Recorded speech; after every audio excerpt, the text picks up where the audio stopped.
أعوذ بالله من الشيطان الرجيم. بسم الله الرحمن الرحيم.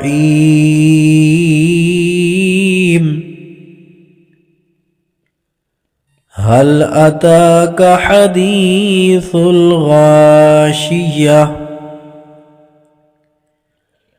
وجوه يومئذ خاشعة عاملة ناصبة تصلى نارا حامية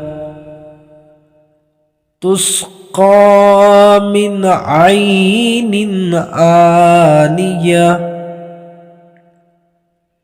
ليس لهم طعام إلا من ضريع لا يسمن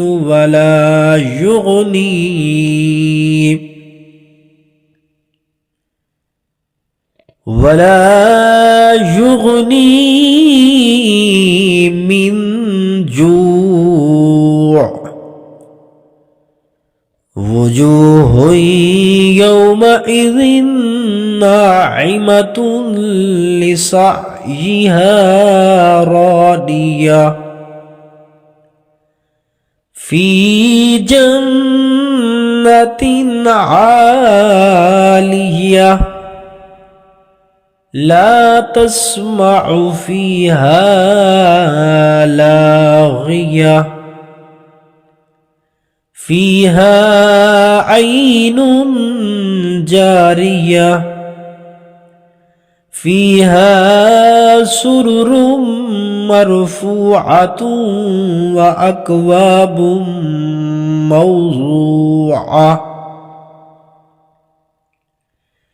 ونمارق مصفوفة وزرابي مبثوثة أفلا ينظرون إلى الإبل كيف خلقت وإلى السماء كيف رفعت وإلى الجبال كيف نصبت وإلى الأرض كيف سطحت فذكر إنما